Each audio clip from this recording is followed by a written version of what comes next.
Hey, Crystal Maiden here, and this is part 10 of Link's Awakening. And that is the most annoyingly placed enemy ever.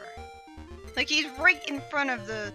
Like, I tried to hookshot the boulder, but I hookshotted him instead, and because he was stunned, I'd rather just made a screen transition, rather than wait for him to be unstunned. You're probably wondering what hit me there. Well...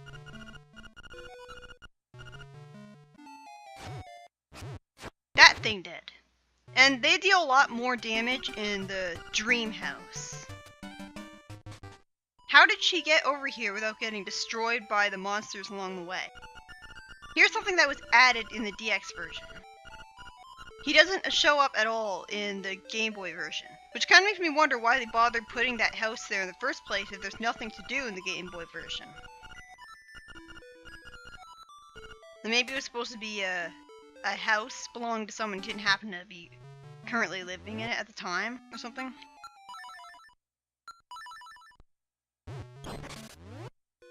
I think you have to go... I think the legitimate way is to be north of that wall and throw a bomb over it. But I prefer to do it the fast way. Oh, here's a really broken part of the game. He'll take anything in your B button. Almost anything. Some people think that the only thing he'll take is the shovel, but that's not true. He will take... if you have the Rock's Feather equipped to the B button, he'll steal it from you in exchange for the boomerang. And the item that you get in Turtle Rock is another item that he'll accept in the trade. And both the Rock's Feather and that item are necessary for beating the game. So you can potentially make the game unwinnable because you traded in the wrong item. Which really sucks. And this puzzle is kind of tricky. You have to read the signs. Like, it's easier to screw up than it looks. You have to do what the sign says, and like, this sign's telling you to read the sign directly to the north of it. On a direct path from the north of it. And the north and south signs are easy. But then it says to go to the east. And you're like, it's better to just stay on that path and then walk directly into the sign from the side. Because that way it's easier for you to remember which sign you have to go to. Am I making any sense here? The point is, it's harder to not screw up, especially with that tree in the way. Anyways, Link's Awakening is unique in that you can trade one of your items away, in this case being your shovel. But you might be tempted, after losing the shovel, to immediately buy another one from the shop, because you can do that at this point in the game. You might assume that you might need the shovel again at some point. Or that you might have more seashells you can get. But the thing is, at this point in the game, the shovel is really not necessary, especially if you've gotten all the seashells that you can with it. And even then, I'm pretty sure you can't make the seashell quest unbeatable. So, my point is, don't buy a shovel to replace the shovel they traded away. It is a terrible idea, because you only have a limited amount of inventory space. So, you'll be left unable to pick up the item from Turtle Rock, which is mandatory for beating the game. I hate this part because it just sounds painful to listen to. Also, in the Game Boy version of the game, the screen is constantly flickering. Like, there's spotlights around the frogs, and they're constantly... it's all dark and stuff. It hurts my eyes looking at it. I think they changed it for the DX version. Either that, or it's because of the way the video is recorded that's not showing. I don't know. I don't know why they thought that making frogs singers was a good idea, because they just sound awful.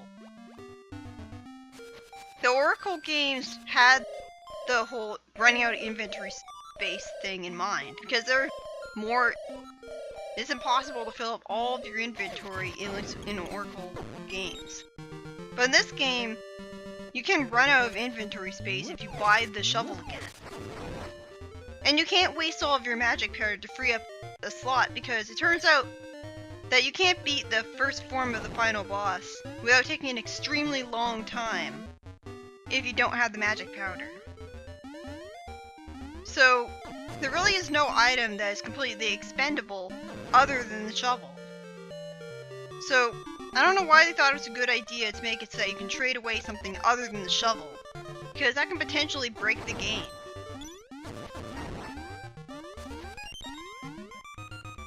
The Armo statues here deal more damage than you'd expect, especially if you have the green mail. And I don't think you deal any damage to them with the regular sword. You can actually defeat this boss with 6 hits from the level 2 sword. And I show that off in the extra video where I show off all the glitches. But because I didn't have the sword at least I didn't have the level 2 sword at that point, so I was stuck using arrows. Now the guide told me that 12 hits from the arrows will do just fine. But he neglected to mention the fact that you can very easily miss with your arrows. Because if you shoot at him when he's jumping, the arrows will miss. It's not like in A Link to the Past with the Armos Knights, where you just keep on standing and facing north and shooting your arrow, and whether they're above you or on the ground, you'll be guaranteed to hit them. It's not like that. So you can very easily miss with your arrows, so you can't just come in there without... Like, I have exactly 12 arrows right now. But, as you can see, I missed with 2 of them, because he jumped in the air.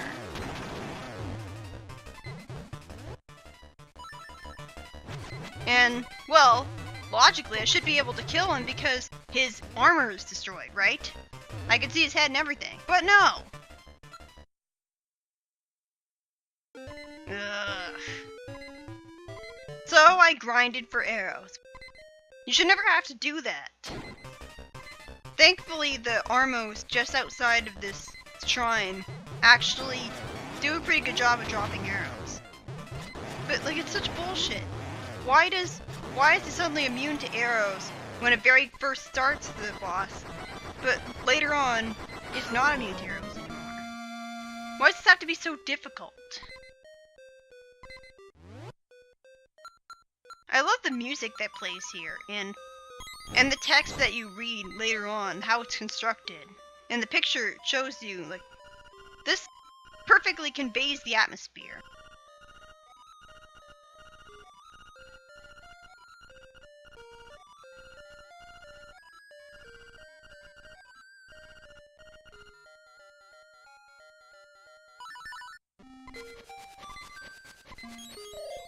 Yep, that's right. We've got what is easily my least favorite plot twist in all of Zelda. If you beat the game, the island will disappear and you will have essentially murdered everyone on it.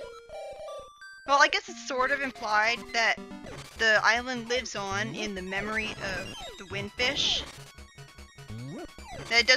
That's not completely destroyed, but the problem is, when you beat the game, and just before the credits happens, you see everyone on the island disappear. You see Marin disappear, you see Terran disappear, everyone disappears. So it creates the implication that by beating the game, then you murdered everyone on the island. And, like, I love the people of this game. I love how the game is full of weird people that are harmless. Everyone in this game is memorable. It helps give the game charm and make it feel memorable. This is one of the only Zelda games where I care about the NPCs. And it's also one of the only Zelda games where you murder everyone. Why did they think that was a good idea? This is too dark for a Zelda game. This is too needlessly bleak and depressing. Why do they have to do that? So, most of the time when I play this game, I refuse to beat the final boss. Not because it's too hard or anything, but because doing that kills everyone on the island. Like, again, it's implied that the people of the island don't really cease to exist. That there's a world inside of the Windfish's dream. And you're inside of his dream. And so it's not like the world ceases to exist when he wakes up. But again, the credit sequence makes everyone disappear. So it's really confusing and it just needlessly bleak. That's a problem I have with the ending. It just pisses me the hell off. It's like, that's just a terrible plot to me. I don't think that was needed at all. See you in the next part.